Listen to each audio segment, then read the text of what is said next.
Hello, so I've made another puzzle. It's called Jousting Hurdles. And I'm going to go over the rules and then a couple minor tips that you may want to stick around for.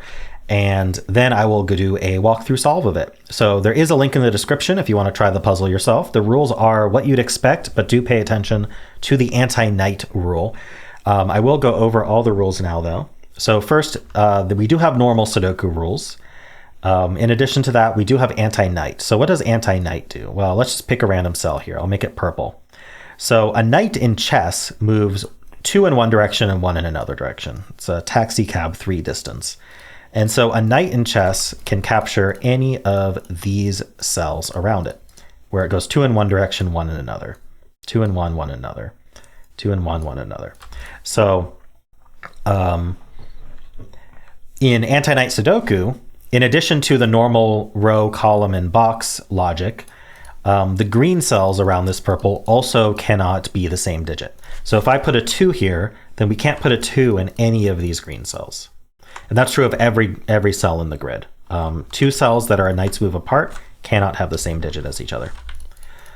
All right, so that's anti-knight. Do remember that rule, it's important. We also have these purple lines in the grid, these thicker purple lines. These are Renban lines. They contain a consecutive set of digits in any order. So for example, this might have 2, 3, 4 on it, but we can do that in any order we want. We could do 2, 3, 4 like that, for example. What we can't do is repeat digits, and we can't do like 1, 3, 4 because that's not consecutive.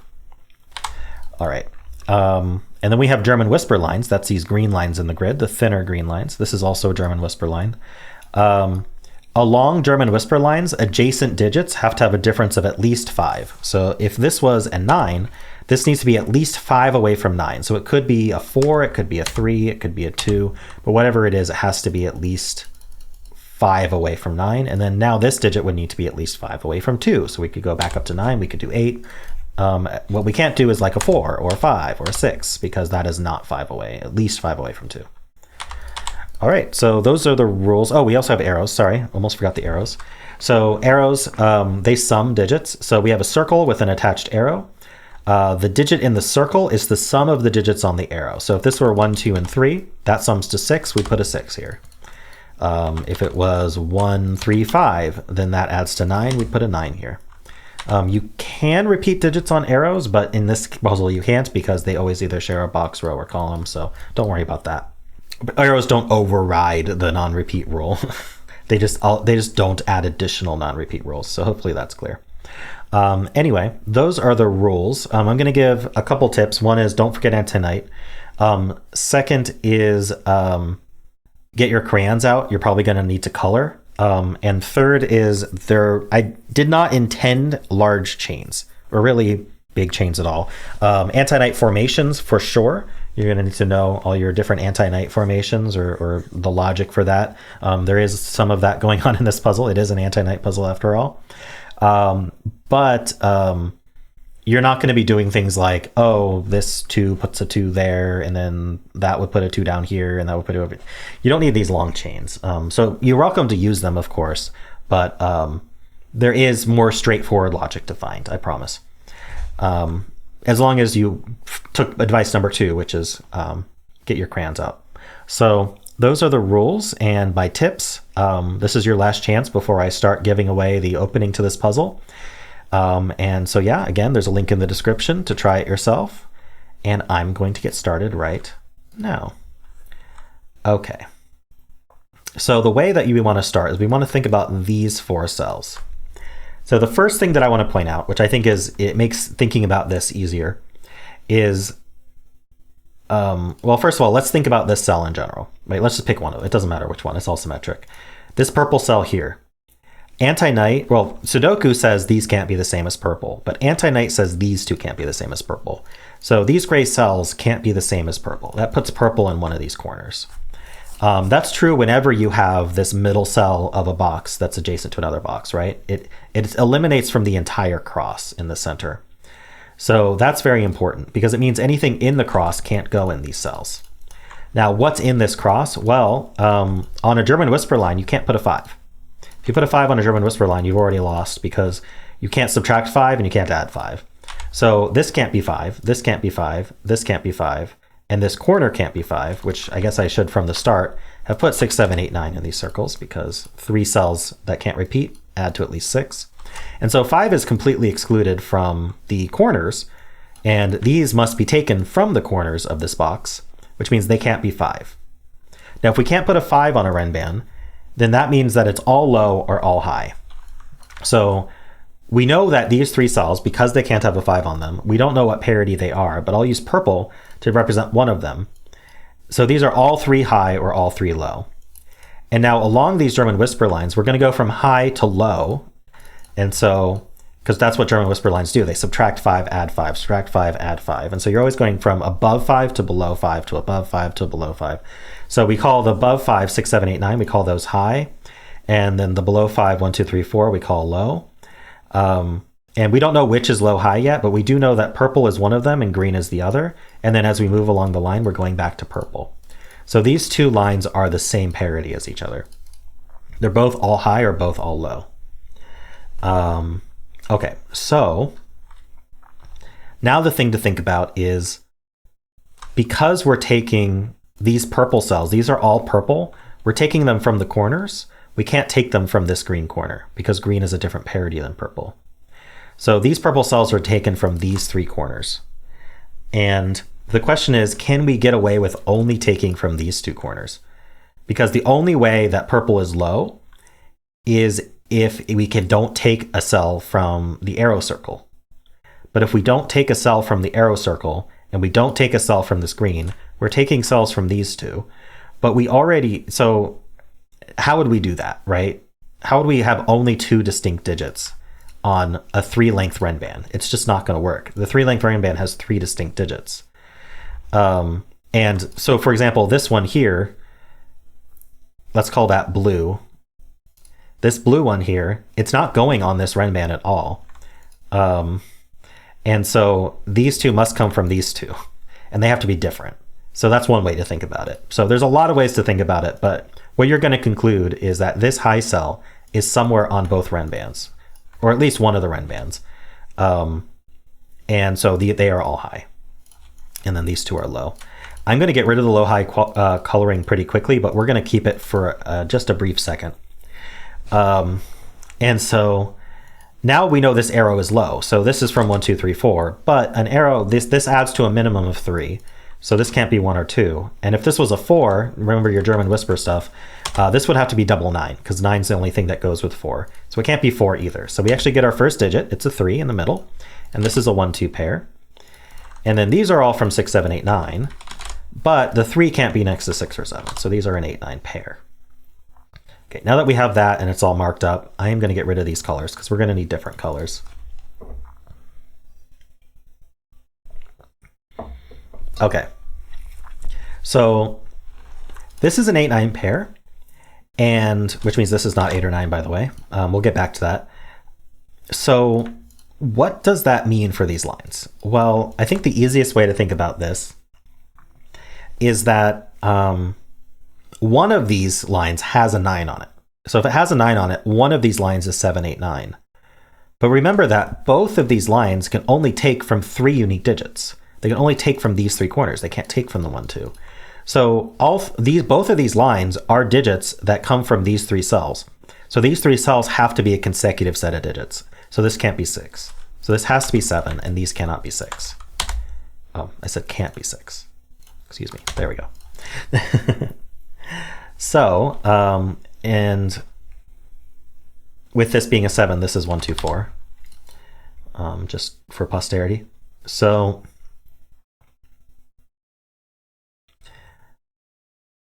the next thing we can do is we can think about, well, let's color the 8, 9s at least. So let's give the 8, 9s a green and a purple color here. So the question that I want to ask is, where does green go in row 5? So it's clearly not repeated in the box. It's not repeated on its own Renban. Anti-Knight says it's not here. And it's not here because this arrow maxes at 6, so you can't put an 8 or 9 on it. So the green is over here somewhere. So let's just mark that real quick. And so now the question is, can green go on this arrow? Well, if green went on this arrow, it would have to be 8 plus 1 is 9. But if green on this arrow is the 8, then the purple is 9, making this arrow not be able to be 9 as well.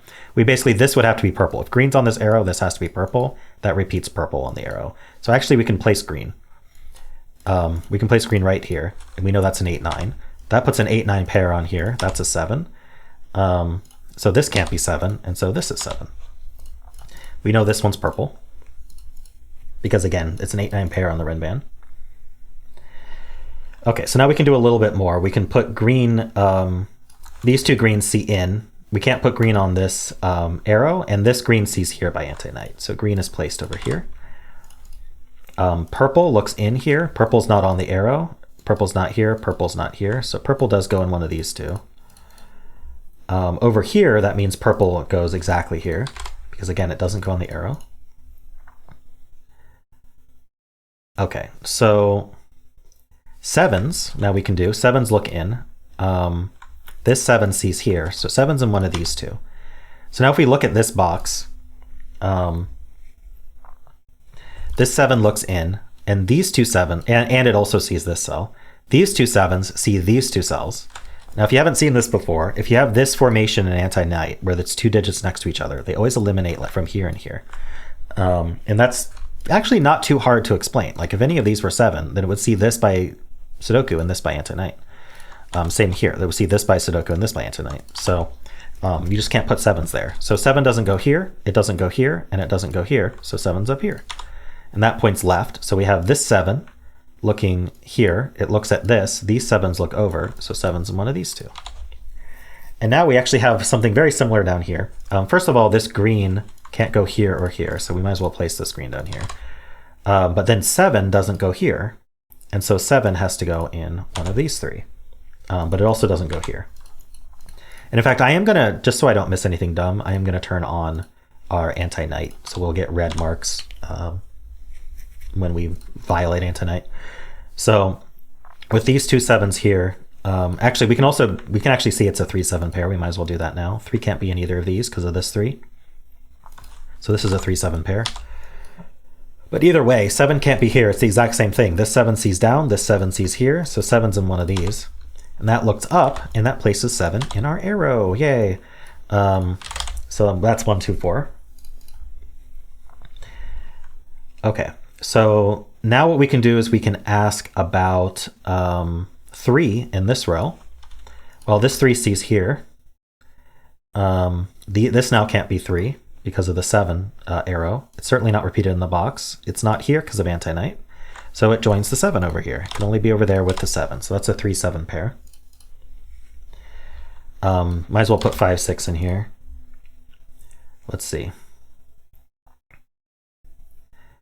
So if this is a 3, it has to be a 1, 2 pair. If it's a 7, then it's either 1, 5, or sorry, 1, 6 or 2, 5. Which we might as well mark. Not super exciting though.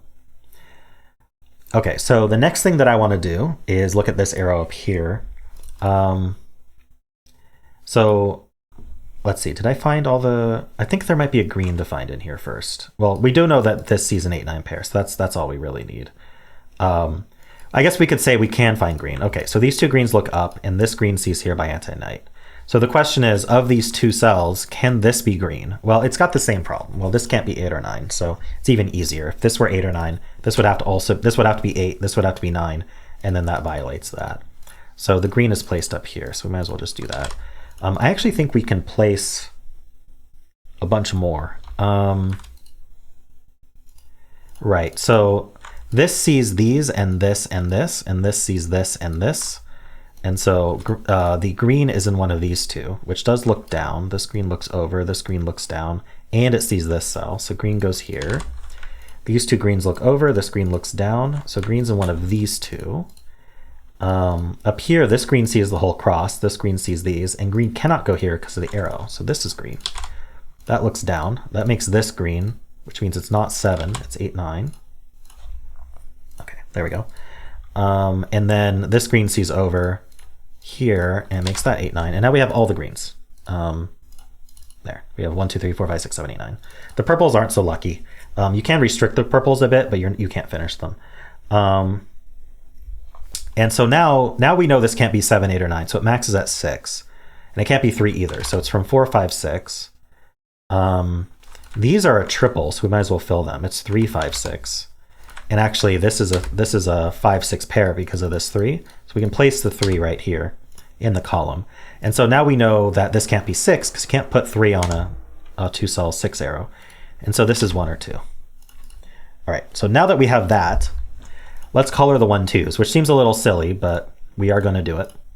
And it turns out not to be too silly, because let's think about where 1, 2 can go in this box. Well, this isn't 1, 2, this isn't 1, 2, and these aren't 1, 2 because of the 1, 2, 4 triple. This 1, 2 sees in here, and this 1, 2 sees in here. So guess what? This is our 1, 2. It's not a 4. The 4 goes down here. And now we can ask about this cell. This little stubby green German whisper. So what can this be is the question, right? That's our first question. It can be a 1, 2, or 4. It can't be 3 because the 3 sees it. It can't be 5 because of German whisper. It could be 6, but it sees the 7, 8, and 9. It sees this 8, 9 pair, or if you prefer this 8, 9 pair, and it sees this 7. So if it's high, it must be 6. But if it's high, we'd have to do 6, 1, and that violates our 1, 2 pair here that we just found. So it is not 6. It is, in fact, a low 1, 2, 4, which does make this high. It does see it sees the green 8, 9. So it actually, it sees 7, and is there some reason it can't be 6? I thought there was a reason it couldn't be 6, but... All right, for now I'm going to put in 6, 8, 9, but I do think there's a reason oh yeah, it can't be 6 because of the 5, 6 pair. There we go. So this 5, 6 pair does see this cell because this by anti-night, this by row. So it can't be a 6. And so it has to be the purple 8, 9, which is the intent. All right, so now we have a 1, 2, 4 triple in this row. So we have 3, 7, 1, 2, 4, 8, 9. So the remaining digits are 5 and 6, which go here. That makes a 5, 6 pair here. That gives us 4, and it gives blue as 1, so we don't need the color anymore. It gives orange as 2, so we don't need that color anymore. These aren't 1, it's a 2, 4 pair. This is not 1. Now that this isn't 1, this couldn't be 6, so you could have found that way too. Okay, so let's take a step back. We need a 2 in this box that goes here. That means that can't be 2. This is a 6. Nope, sorry, this is a 4. That gives us 2 and 4. That gives a 2 here. This can't be a 2 anymore, which means this can't be 3. So this has to be 7. And this has to be a 1, 6 pair with a 3 here. All right, that 7 looked up. This is, let's see, we need a purple 8, 9, and we need the other 5, 6. So I guess we'll put 5, 6, 8, 9 for a sec. Okay, it might be this arrow. So what can we put on this arrow? By Sudoku, we can put 1 or 2. We can't put a 3 because of this formation. We could put 4. We can put 5 or 6. This can't be 1, 2, or 4. Okay, I think there's more to find before we do this. Let's see what we can do. I'm trying to remember. It's okay, I'll just solve it. So, right, I think this box is helpful.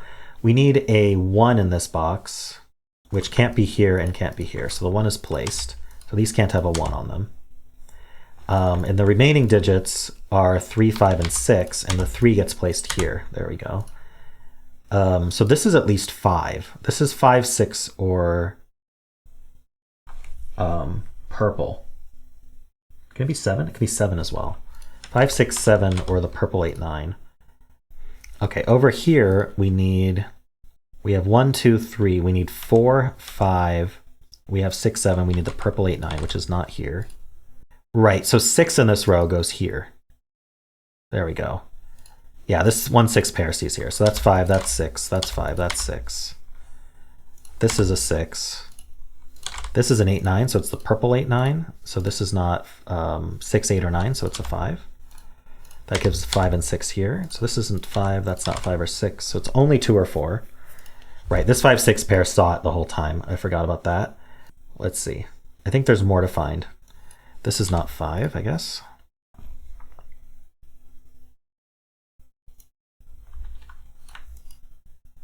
Yeah, we definitely have a purple down here because this purple sees in and it sees this by anti-night, and these purples here see these two.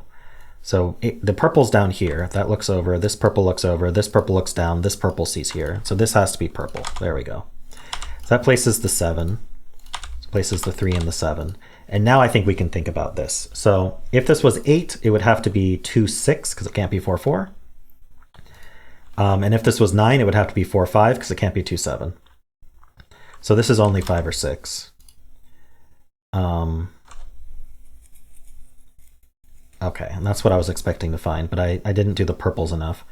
These two purples look up. This purple looks in. So there's a purple up here. How about this 6 looks down, this 6 looks over. There's only one place for 6 in the box. So this is 6, 2, and then now all the purples are 8. And then all the greens are 9. Very nice. So these are not 9. I can get rid of these colors. I can just corner 8s here and 8s here. I guess this, oh, this purple was seeing down. Okay. So I don't need the purples or the greens anymore. So we don't need any colors. Okay, so now I think it's just a matter of Sudoku and anti-night. Nothing super special going on. So we need a, let's see. This box needs 1, 3, 4, and 5, and this sees 3, 4, and 5. So it sees the 5, the 4, and the 3. So that's a 1. This sees 1, 3, and 5. It sees the 1, the 3, and the 5. So that's a 4. This is now a 3, and this is a 5. Okay. I'm not sure which box to do next. It basically just solves. 1, 2, 3, 4. We need 5 and 6 up here, and we know the order. This should be known. It's just the rest for the column. So it's a 2. This pair is 3 and 4. Okay, not resolved yet. Okay, over here we got a triple, a double, a pair, and a triple. So, oh, sorry, this is a quad, but this is a pair. Let's do the pair. We need a 1 and a 1 and a 6. And we know the order because of this 6. Okay, so that's 1 and 6. That gives us 6 and 1 here. This is now a triple for the row. So we need 3 and 4. And then 5, it looks like. And then up here, we do need a 2. We need 3, 4, 5. Okay, so this sees, wow, this sees the 4 and the 5, and it sees this 2. So it can only be 3. Why do I have 7s marked up here? Okay, so I did not mark this correctly, because we also need 7s up here. I must have done an extra digit. Yeah, the 5 is extra. Okay, so this is not 2 or 4, and this is not 3. All right, must be down here then. Let's look at, let's see, 1s. 1s are here. 2s. 2s are like any of these. 3s are these two.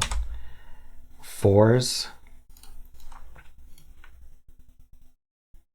4s don't go there because of these 4s here. Okay, so 4s go like this. 5s. 5s go down here with the 8s apparently.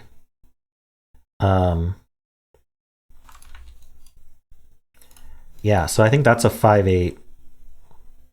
Why can't 8 go here? Yeah, this is a 5-8 hidden pair. So that can only be 5 and 8. That doesn't place the 2 or anything. So we were on 5, so we need 6s. 6 is placed here. We need 7s. That 7 sees there. That 7 sees these. It can't be in the 5-8 hidden. So 7 is placed here. That gives us this 3 and 7. Right, yeah, 3 and 7.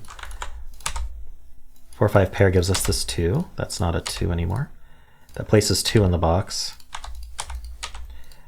I haven't, oh, I think that's it, because we did 7 and then we have 8 down here and we did 9. So 4 and 1 and 3. And there we go. So yeah, the ending was just anti-knight stuff, just filling digits. But hope you enjoyed this. I didn't have like a pre-planned path out, so sorry for some of the stalls in there. But yeah, that's basically my planned path, and I feel like, at least of the testers, that was followed pretty closely. So it seems like it has a fairly linear path to it. I really like the idea for the opening here. Let me know if you thought of it differently. There's a lot of different ways that you can sort of see the same thing.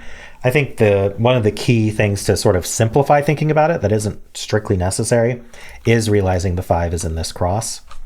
Because with the 5 in the cross, these all have to be the same parity. And then you realize that because these are the same parity as each other, this is a different parity. And so they have the 3 digits from the Renban have to be from the 3 corners, which means these 3 have the same digits on them as each other. And because of the 8-9 pair, that means they're both 9-8-7. So that was sort of my opening idea.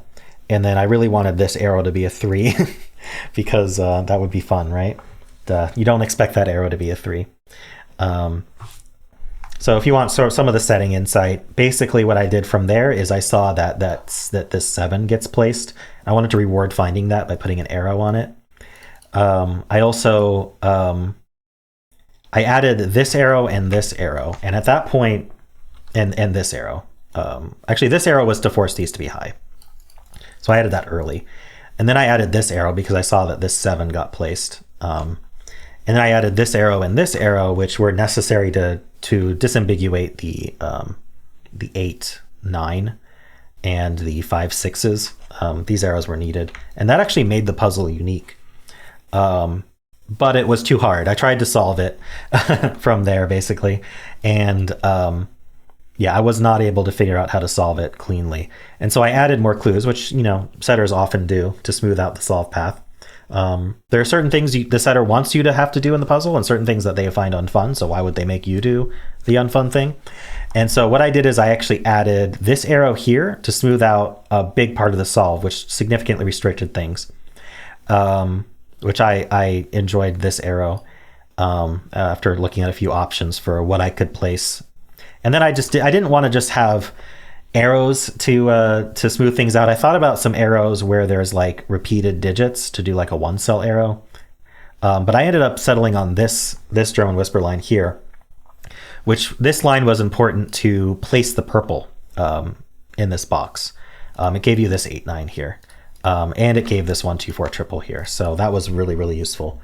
And then from there, it solved pretty cleanly. So I didn't need to add anything else. But I realized that I've had questions in the past about exactly how to go about setting, and I'm not prepared to make a full tutorial series here, but I thought I'd show you kind of how my thought process worked while setting this and what the tooling that I use. It utilizes my solver extension to the fpuzzles website.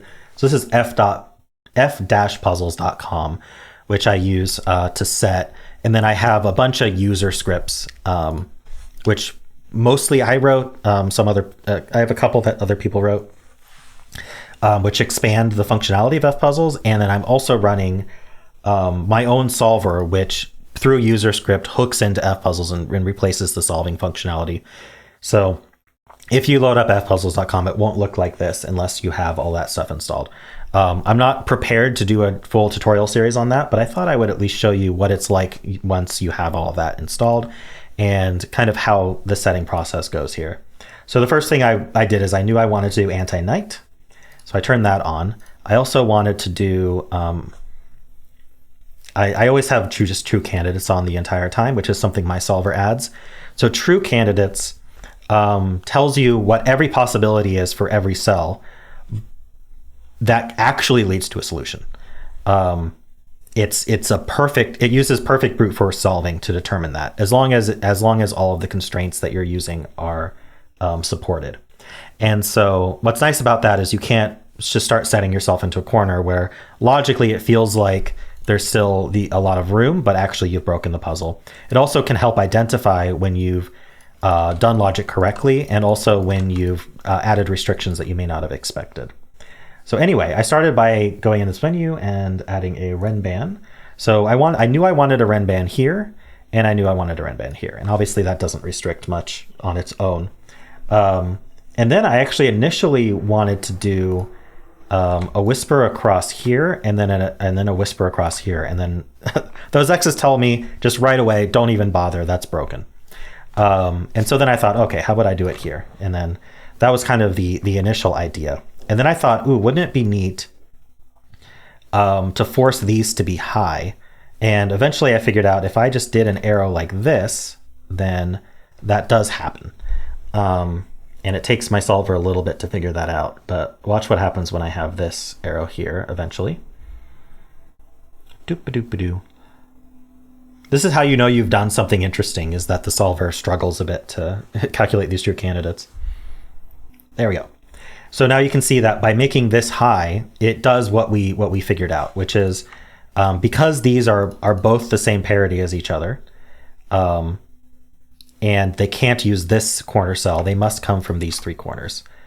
But that did not restrict it to being 7, 8, 9s, right? So by adding, then I was like, oh, I can restrict this to be a 3, which will make an 8, 9 pair and be surprising that this arrow ended up 3. So I thought that was a neat idea. So I added the arrow here, and I don't remember if I played around, but I did eventually settle on this here. There really weren't too many choices for where you could put that, but I thought it would be neat to have it go through there. And you can see that what I was talking about earlier, as soon as I did that, it gave me this 7. I was like, oh, well, I have this 7 down here, so why don't I place a 7? And I saw I couldn't do it here, so I did it down here to kind of reward finding that 7. You can see that it significantly restricts the puzzle now. And so from here, obviously there's a lot of playing around, but I did eventually settle on having an arrow here because I wanted to, it was an arrow here, actually. I don't remember if I did this arrow first or this arrow first, honestly. I should probably keep a log of this stuff, but I played around with different ways of disambiguating some of these by values, and I liked this arrow here quite a bit because it did give us, like, look at all the digits it gives us. And then finally I realized I needed to disambiguate the 8, 9s and 5, 6s, and so I looked for a place I could do that. And this was neat because the sum of these two couldn't be 9. And actually at this point I would be working with solution count on, which can be helpful. And so from here, I guess with solution count, it wasn't, I knew I was very low on solutions at that point. And so placing that arrow did end up solving the puzzle. And I was like, okay, now that it's unique, this isn't necessarily the final puzzle, but I'm going to try to solve it using these clues. And I did get stuck. And so I ended up looking for places I could put arrows that involved stuff that I had already determined, and that might reward something that I found interesting. And so that's where this arrow came from. I added this one up here. There are obviously a few options, but obviously you can't add one anywhere you want. You have to actually match the solution. So like you could do like the 7, 3, 4, or you could do 6, 5, 1. There's all sorts of places you could do an arrow.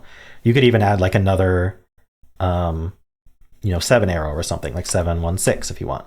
But what I decided is where I was in the solve, what I could figure out how to do, I liked this arrow because it gave me a bunch of progress. And then finally I did get stuck again, and I realized that this little German whisper here, I didn't want to put another arrow. I wanted to do something other than an arrow.